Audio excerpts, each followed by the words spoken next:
Welcome to the Medics Webpoint. Don't forget to like and subscribe, and to get more such videos and material, you can contact us at this number mentioned over here 032655903005. Today we will have a look at some of the most important MCQs asked in the 2013 paper regarding physics. So let's get started. Here we are with our very first example. इसमें उन्होंने हमें क्या बताया है for a heat engine. हमारे पास एक heat engine है A. Ratio of Q1 to Q2 is 2/3. ठीक है, एक इंजन है दैट इज इंजन ए. उसका Q1 टू Q2 का मतलब Q1/Q2 इसका जो है वो 2/3 है.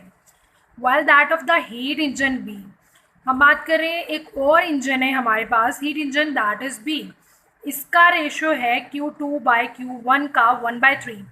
ये चीज़ आपने बहुत गौर से यहाँ पे नोट करनी है कि हीट इंजन जो 1 था हमारे पास उसका रेशो था Q1/Q2 का, लेकिन जो इंजन बी है हमारे पास इसका रेशो है Q2/Q1 का. तो ये इसके क्या है, ऑपोजिट है थोड़ा सा यहाँ पे. और हमें फाइंड आउट क्या करना है, what is the value of eta A ratio eta B. मतलब कि जो इंजन ए है उसकी एफिशिएंसी का और जो इंजन बी है उसकी एफिशिएंसी का हमने रेशो बताना है. तो इस चीज़ को भी अपने यहाँ पे नोट करना है. उन्होंने क्या है, पहले हम ए की लिखेंगे और सेकेंडली हम बी की एफिशिएंसी मेंशन करेंगे. इस तरह नहीं हम कर सकते कि अगर हम इसको बी रेशो ए कर दें. नो, ठीक हो गया ना. इसको हम इस तरह से करेंगे. तो यहाँ पे देख लेते हैं इसको सॉल्व करने का बहुत ही सिंपल एंड ईजी ट्रिक. वो क्या है, वो इसका सिंपल सा formula that you have to remember and keep in your mind. ठीक हो गया. तो वो क्या है, eta is equal to 1 minus efficiency find करने का लाइक Q1/Q2 भी आप इसको कह सकते हैं. दो हीट्स होती है, एक जो आ रही होती है, एक जो जा रही होती है. ठीक है.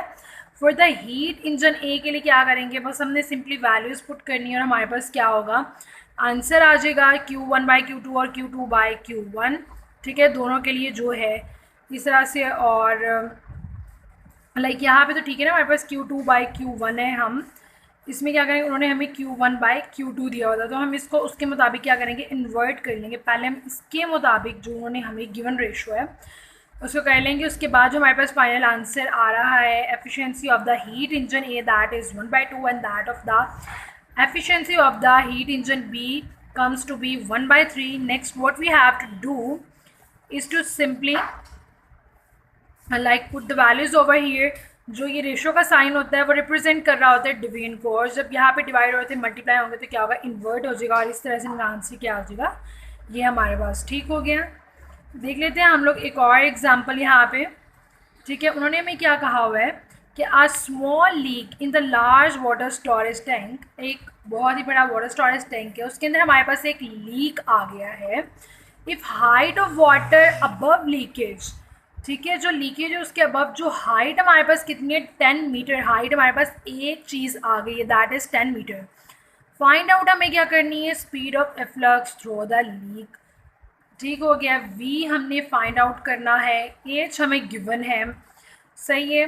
और क्या हमें फाइंड करना है, स्पीड किसकी, एफ्लक्स थ्रू द लीक से हमें फाइंड करनी. तो ऑरिफिस में जब भी कोई जो होती है वेलोसिटी का एफ्लक्स होता है, that is always find out by using this formula, v is equal to √2g. It's very simple and easy. What you have to do is to just understand that what you are actually asked.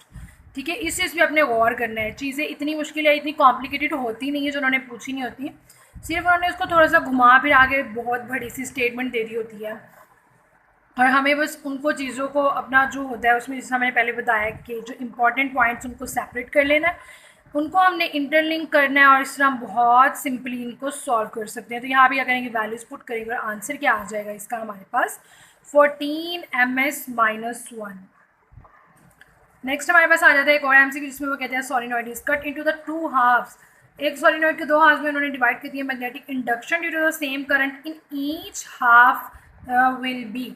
एक चीज़ आपने याद रखनी है कि जब current same होगा, बड़ी ऑब्वियस सी बात है, जब करंट सेम है तो फिर क्या होगा, मैग्नेटिक इंडक्शन भी इसकी सेम ही रहेगी. इस फार्मूला से हम यहाँ पे ये देख भी सकते हैं. ठीक है, अगर तो करंट चेंज हो रहा होता तो हम कह सकते थे मैग्नेटिक इंडक्शन चेंज हो रही है, बट यहाँ पे हमने इसको कंपेयर कर लिया, हमने इसका रिलेशनशिप देख लिया विद करंट, तो हमें ये पता लगा है कि जब सेम करंट होगा तो मैग्नेटिक इंडक्शन भी सेम होगी। और वन मोर थिंग, जब इन्होंने एक सोलिनॉइड को कट किया है टू हाफ में, तो जो नंबर ऑफ टर्न्स होगा, जो करंट होगा पर यूनिट एरिया तो सेम ही रहेगा, तो इस पे ओवरऑल कोई इफेक्ट भी नहीं आएगा। So that was all about today. I hope that you people find it very helpful.